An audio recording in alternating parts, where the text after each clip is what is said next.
हमारे साथ मौजूद है फवाद चौधरी साहब, वफाकी वज़ीर बराए इत्तलात व नशरियात। सियासी सवालात भी पूछेंगे, लेकिन सबसे पहले ऑब्वियसली जो सबसे बड़ी खबर है वो OIC का जो होने वाला इजलास है।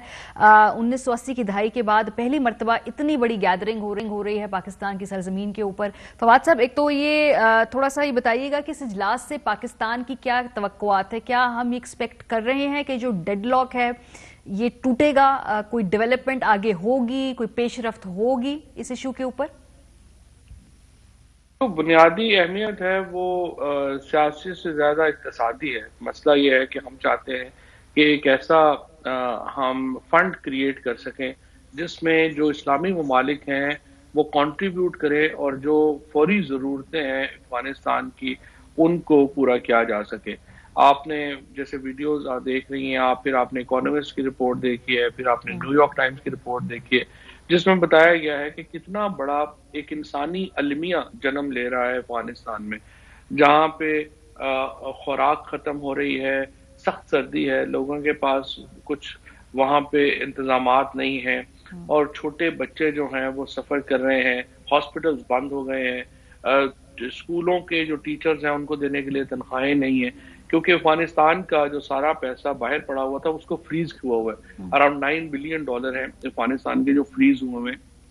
तो अफगानिस्तान की इकोनॉमी जो है वो बिल्कुल एक शेम्बल्स में है, बिल्कुल तबाह हो रही है। तो हमने ये तमाम जो इस्लामी ममालिक हैं इनको हमने इकट्ठा किया है कि अफगानिस्तान एक तो इस्लामी सरबराही कॉन्फ्रेंस का रुकन है और उसके साथ एक ब्रादर इस्लामी मुल्क है, तो हम कुछ पूल कर सके अपने रिसोर्सेज को और अफगानिस्तान में कतई नजर इस बात के कि हम हुकूमत तस्लीम करते हैं या नहीं करते हैं, अफगानिस्तान के लोगों की हम मदद करते हैं। फवाद साहब, आप कह रहे हैं कि इसका ज्यादा इकोनॉमिक एस्पेक्ट है, तो ये जो आप कह रहे हैं कि एक फंड का कयाम होगा, इसके लिए क्या पहले बातचीत हो चुकी है? जो ममालिक हैं उन्होंने कुछ पैसे प्रॉमिस किए हैं जो यहाँ पे आके अनाउंस करेंगे वो? से ऐसे पैगामात जो हैं वो मिले हैं। बाकी अब आपको मालूम है कि कल हफ्ते को जो आला तरीन सतह के जो वफूद हैं वो यहाँ पे आज ज्यादातर पहुंच गए हैं। कल मीटिंग होगी सेनेट के हॉल में, ये तमाम लोग जो हैं वो इकट्ठे होंगे और वहां पे मैकेनिज्म तय करने के लिए बातचीत होगी। परसों फिर वज़ीर आज़म जो है वज़ीर आज़म पाकिस्तान खिताब करेंगे, उसके बाद एक क्लोज डोर सेशन होगा और उसके बाद फिर जो प्लेजेस हैं वो आएंगी मुख्तलिफ ममालिक की तरफ से और हमें उम्मीद है कि एक हेल्दी प्लेजेस जो हैं वो आएंगी। अच्छा, इस दफा खास तौर पे चीन, रूस, अमेरिका और जर्मनी इधर से भी रिप्रेजेंटेटिव्स आ रहे हैं। इनका यहाँ पर आना, इसका क्या मतलब है? कहीं ना कहीं से तालिबान क़यादत की तरफ से कुछ लचक के इशारे मिले हैं ऑलरेडी? क्या वो इस तरह का कोई पैगामात आपको लग रहा है कि उनकी क़यादत की तरफ से आ रहे हैं कि वो तैयार हैं कुछ कॉम्प्रोमाइज़ करने के लिए, दुनिया की जो तवक्कुआत हैं, जो एक्सपेक्टेशंस हैं, उस हवाले से?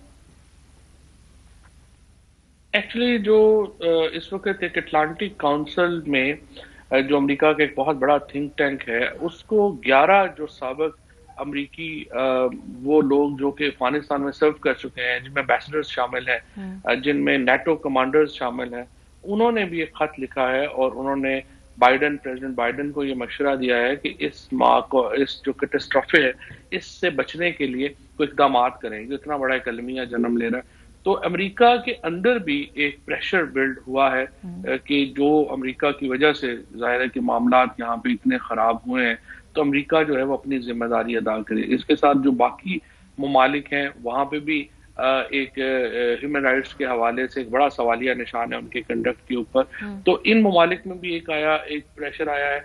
अफगानिस्तान के अंदर हमारी एक प्रॉब्लम ये है कि देखिए, हम कह तो देते हैं कि सीधा कि जी आप इंक्लूसिव गवर्नमेंट बनाएं, औरतों को शरीक करें, फलाने करें, लेकिन उनका अपने एक जो इंटरनल पॉलिटिक्स है जहाँ पे उनकी पॉलिटिक्स तो मुसल्ला है, उनकी पॉलिटिक्स तो बड़ी, आई वुड से कि हमारी पॉलिटिक्स तो बड़ी उसके मुकाबले में एक बड़ी नॉन आर्म्ड किस्म की पॉलिटिक्स है ना। वहां पे तो सबके पास आर्म्स है।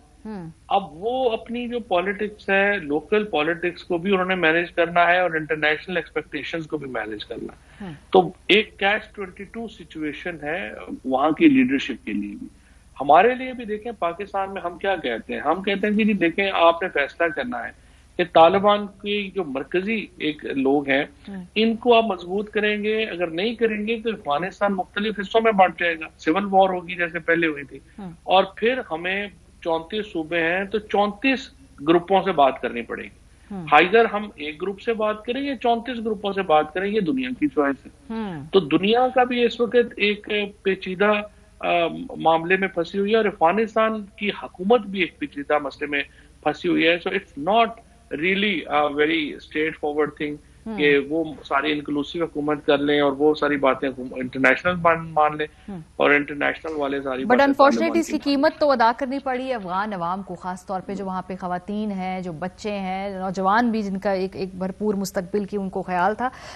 क्या पाकिस्तान की तरफ से ये कन्वे कर दिया गया है उन अफगान रेफ्यूजीज को जो गुज़श्ता कॉन्फ्लिक्ट के दौरान यहाँ पे आए हैं कि वो जल्द अज जल्द अपने मुल्क वापस लौट जाएं?